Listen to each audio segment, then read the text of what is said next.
Gabe Perkins, who's a local Minnesota Department of Transportation employee and a MAPE member. Hi, thanks everybody.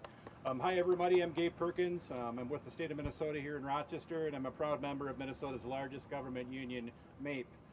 I know a fair amount of healthcare because earlier this year I was a MAPE's lead contract negotiator on the healthcare team.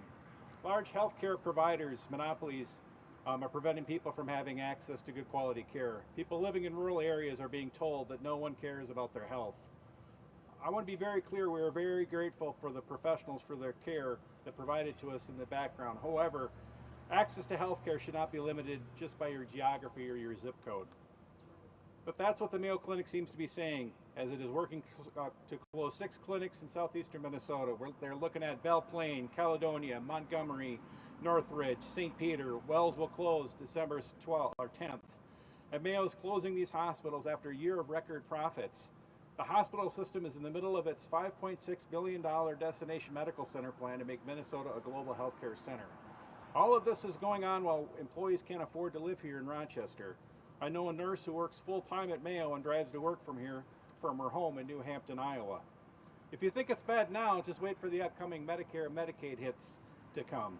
This will be a true nightmare for rural America, and our leaders in Washington are just letting it happen. Mayo is putting profits over patients and causing real harm in Minnesota, just like they're letting billionaires run the show in Washington. Under President Trump's bill, its tax bill is a historic disinvestment in the healthcare and well-being of Americans. The historic cuts in healthcare will impact all Minnesotans, but especially those living in rural areas of the state. Communities suffer when rural hospitals lose Medicaid patients and no longer have sufficient business. When these facilities close their doors, they close to everyone in the community, and travel times become a barrier to healthcare, even for those with insurance. When you need an emergency room, time is of the essence. They closed the hospital in Albert Lea and changed the Mayo Hospital in Austin. Now, those in the areas are looking at an hour or more drive to the nearest hospital.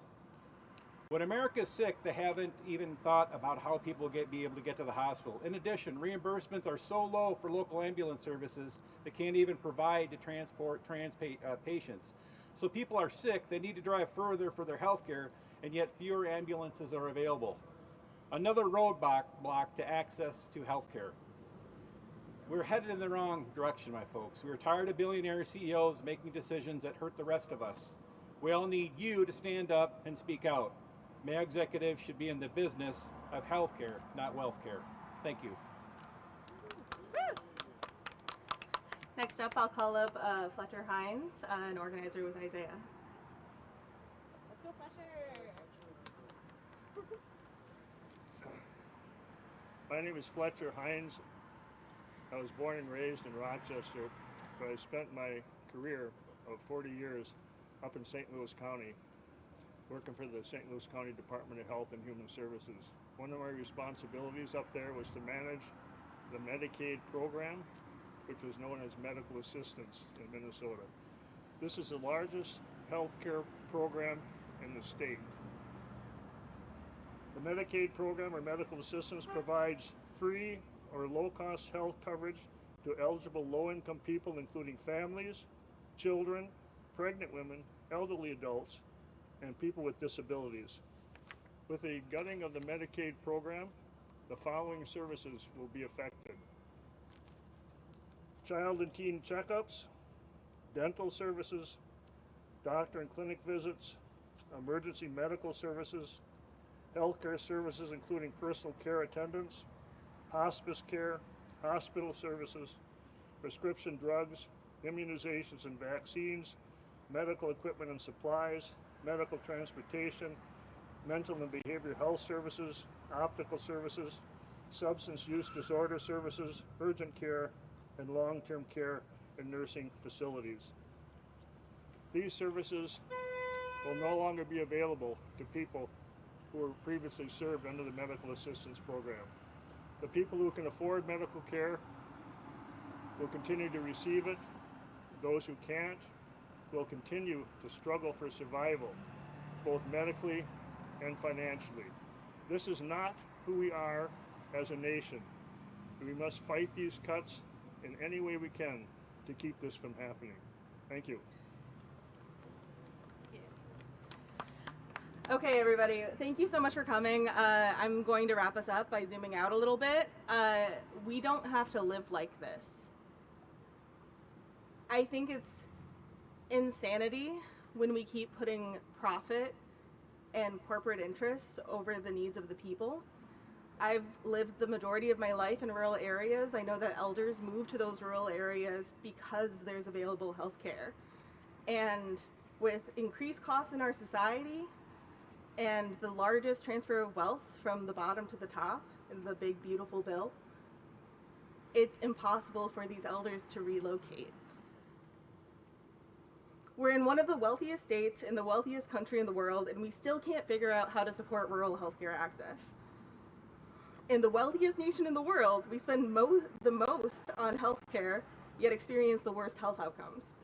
In the wealthiest nation in the world, politicians are making decisions that hurt Americans. They prioritize billionaire tax cuts over our healthcare and prioritize insurance companies and healthcare corporations over the needs of rural communities. These aren't numbers on a spreadsheet, they're people's lives. And there should be a consideration of the public interest and the need for healthcare in these rural communities. Mayo might be the best healthcare provider in the nation, but what does that mean when people in its home state don't have access? You shouldn't have to be wealthy to live a healthy life. You shouldn't have to live in a specific zip code to live a healthy life. As the American safety net is systematically destroyed by moneyed interests, we're going to experience more symptoms of corporate greed. If we let this trend continue, we're going to have the sickest, poorest, most hopeless generation in our nation's history. We deserve hope. We deserve a future, and we all, no matter where we live, deserve healthcare. Thank you all for coming. We can stand for questions if you have any. Otherwise, I really appreciate the local community hosting us and all of these local residents coming out to stand against Mayo's consequential decision against rural healthcare. And thank you. I guess I have a question for Hallie, if she's okay coming back up. Yeah. You mentioned you represent some people at Mayo's Albert Lee campus. Yeah. Do you know how many off the top of your head, and are there any other campuses connected? So with this group, it's the sterile processing in the hospital in the surgical department.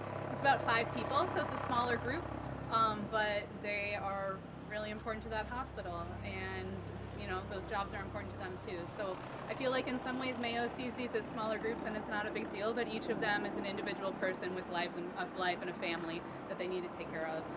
And so those are the only people that are in our bargaining unit that work in surgery, but there are a lot of other surgical employees that work there that are non-union that are going to be affected by this and don't have the chance to negotiate the effects of what that looks like. So we did come to an agreement with Mayo last week, I want to say, for the effects of this. So we were able to get, if people move into a different classification, they're able to maintain their wage, even if it's a lower classification, some benefits for retiring early, money to go towards their health care once they lose their Mayo health care, those sorts of things, severance, that sort of thing. So I'm glad we were at least able to get that, but we shouldn't even have to worry about that. Kind of following up on that, Hallie. Yeah. For the folks at Albert Lee who SEIU represents, Yeah. who are needing to find new jobs, are they being offered positions at other SEIU represented facilities or no? Not at other SEIU represented facilities, because Albert Lee is the only non-Rochester Mayo hospital that we personally have members at. I know MNA has members other places, but that's the Nurses Association. But most of them in the department that we did this effects bargaining for are being offered or applying for and kind of assuming that they will be able to get jobs in Waseca. Although, the cost of gas with that kind of offsets any sort of wage increase that they would get in any sort of way, so that's hard for them, that they know that they're going to have lower take-home pay because of that. But they also have the opportunity to transfer to a different SEIU represented position within the Albert Lee Hospital. So if they wanted to do that, for example, becoming a nursing assistant or something like that, it's really up to them to decide. I guess on that topic, I am noticing an MNA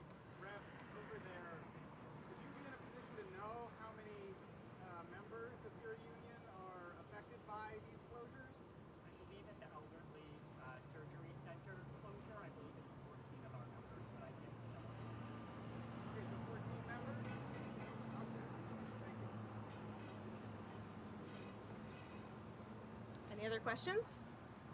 I have one last thought, and it's that Mayo will say that it's due to a staffing issue, and corporations like Mayo will be confused about how to recruit and retain staff. And they're not confused about how to recruit and retain administrators and increase CEO pay. So there are doctors in Albert Lee who are organizing to rebuild that clinic and keep it open. People want to work in their communities, and I think that Mayo can figure it out. Thank you so much for coming today. It means a lot.